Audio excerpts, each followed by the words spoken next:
So, Smile is the latest horror film about a curse where people get infected with this curse where they see some smiling vision of, like people around them just like devilishly smile at them and inform them that they're going to die soon. And then very soon they commit suicide in the worst way.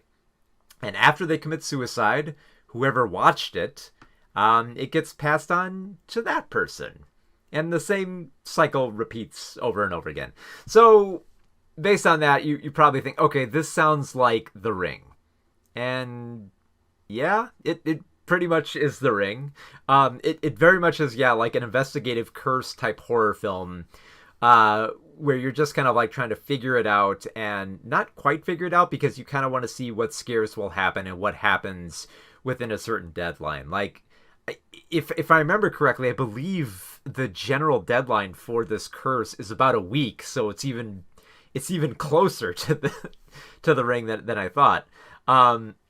So here's the thing, with like a film like this, it has the potential to be a little bit more than that. Like if it was just about the curse itself, it would be boring. Like, it would be like like those other type of like infectious curse films like Truth or Dare, where the terror becomes more about this infection that kind of like spreads from one person to another and doesn't really tap into anything more with the characters. And here's the frustrating thing about Smile. It has the potential to be more than that and be about a deeper theme. And then as it keeps going, it gets lost in the gore and the surprise and the twist and just like the need to see what happens if this curse can keep going. So the story it centers around Dr. Rose Cotter, who's played by Sosie Bacon. And she is a very conflicted woman. Like, she works in a mental institution. She takes her job very seriously. She wants to help people. But she has some problems of her own. She's still haunted by her past. She keeps seeing... She's haunted by the visions of her mother dying and just, like, going into this downward spiral that she couldn't stop as a child. So this vision of this ghost haunts her. She drinks a lot to try to cover it up. But she's having problems with herself. So even before this curse, befalls her, she's already got a lot of baggage that she's got to deal with. But then one of her patients comes in and she informs them that she keeps seeing people who says that they're going to die. And she keeps stressing, like, I'm not crazy, you got to believe me. And then it happens. She gets a devilish smile on her face and she cuts up her neck. And so now Rose has this curse upon her, and she basically has to discover this curse as it affects the rest of her life. And she ends up doing a lot of stuff that she doesn't expect. She dips in and out of reality. She starts hallucinating people who pretend to be there but are not really there. She ends up committing some like very questionable acts of murder on... Okay, so here's the thing. I'll preference this. When Rose first gets home in the film, she comes home to this lavish estate, and before we meet her boyfriend, played by Jesse T. Usher, who tries to understand her, but he can't really go with her fully on this journey. The first thing that happens when Rose gets home is she's greeted by her cat. The cat comes up to her. We get a shot specifically of the cat looking down on the cat. She's going to feed the cat. Now, horror movie cliches dictate that when you see that pet and you focus on that pet, that cat is toast. That cat is the first one to go. It is going to happen. And just like immediately when that happens, like, oh God, that cat's dead meat, isn't he? that cat's dead. And of course, like everyone else in the theater was like they're like, oh, why were you doing that? It's just a shot of a cat. Everyone's going, aw, and I'm going, oh God, that cat's dead. And sure enough, later on, yeah, that cat is dead. So just a warning: if you don't like when animals get killed in films, that should be like, if you're not as skilled on horror movie cliches, that's like a given. The moment you see that pet and they focus on that pet, the pet's dead. The pet's dead. The cat's dead. I'm sorry. There's a dead cat in this film. Just warning you.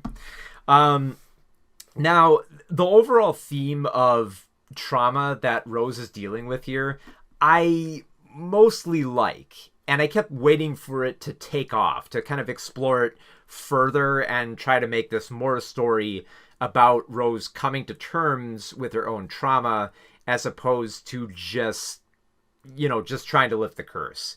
And sadly, as the film keeps going, it just becomes about the curse. It just becomes about what scary stuff can we throw up on the screen, what gory and violent kills can we make befall this character, and then just let it play out. So basically, this is a film that gives into kind of like almost like the sick whims that you have as a horror audience, is that you want to see the scares, you want to see like the grotesqueness that will happen here. And don't get me wrong, there's some pretty good scares here, and there is some pretty grotesque gore, but so much of it becomes like almost like inexplicable.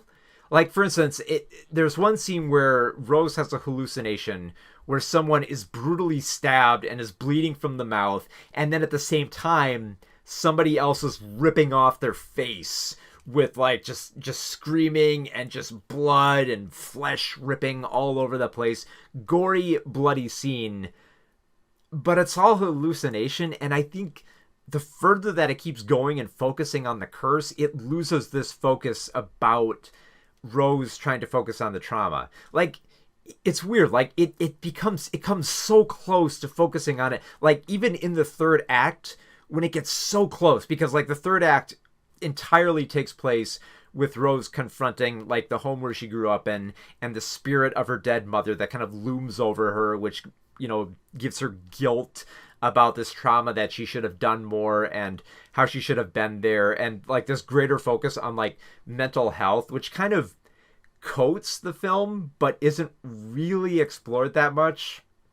It kind of creates like this gross taste in your mouth by the end, that it feels like not much was explored here. Like it feels like imagine if The Ring was meant to be about getting over grief, but like it started as that, and then as the film kept going and going and going, it lost sight of that grief.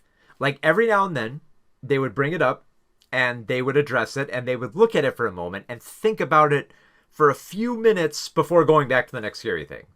Like when you get to the third act and you have like Rose confronting the spirit of her dead mother, it feels like it's profound and it's building towards something, but then it's just like, how about something more scarier, where like her mother becomes like a giant and her teeth are hanging out and she wants to like rip open Rose's mouth and like get into her soul and all that. Okay, that's kind of scary and that's gross, but it loses sight, I think, on like a greater theme that could be explored here. And maybe I don't know, maybe just this is my mindset of like, if you're going to have a film about mental health, I feel like there's more you should explore to it than just finding like the frights that you can stage around it, with her working in a mental institution and her having mental problems of her own, and also having concerns about mental illness being a genetic thing, which is briefly touched upon. Like, it's weird. It feels like this film, like, it wants to talk about this stuff, but only tangentially. Like, only like it wants to address it and then go back to all like the spooky stuff that it wants to do. So I don't know. There's this very frustrating like balancing act that this film is trying to do, where it wants to be a scary and spooky horror, but it also wants to be about trauma and mental health, and it clearly just wants to do spooky stuff. And that's all it can do. And not to mention the spooky stuff that becomes like almost absurd and not on purpose. Like there's definitely some moments that were meant to be absurd that you're supposed to laugh at. And then there are moments where like just the way it's staged, like you almost have to laugh just because like the tension kind of like wears off on you. Because another frustrating thing about the film is that the biggest compliment I can give this film is the intensity of it. Like the way that the film is shot, the lighting, and the soundtrack, which is just some of the most nerve-wracking music you will ever hear in a horror film this year, which I absolutely loved. That's probably the best thing I'd say about the film. The soundtrack is just perfect for a just kind of like nail biter horror film. it just kind of wears off. Like, it's just like you feel the tension mounting, but at some point you want it to kind of build to something more than just frights. And it's unfortunate because it doesn't really give you anything more than just like the spookiness, and the whole aspect of like trauma and grief is kind of more downplayed by the end, just so that they can build up to like they definitely set this up for a sequel where they're hoping there'll be a Smile 2 and it affects more people. um Not to mention like these characters investigating this curse are pretty slow. Like, they're pretty slow to realize the pattern that's happening here, how it spreads to other people. Not to mention, like, there's like a deeper questioning of, well, what if you're like, you have to pass it on to one person? What if there's more than one person around? Because the whole, like, a little bit of a spoiler here, but the whole reasoning that Rose finds for trying to save herself is to be away from people so that the curse can't spread to anybody. But a bigger question asked is, what would happen if it spread to everybody? And the thing is, here's the thing. That's not really an interesting question, but it's a question that I guarantee you somewhere down the line, if they try to pursue this as a franchise, it will become a part of a sequel. Like, it happened with The Ring. Like, there was like the latest American version of The Ring. I think it was called Rings, where it basically asks the question, hey, what would happen if everyone watched the tape, the curse tape, and everyone got the curse? What would happen?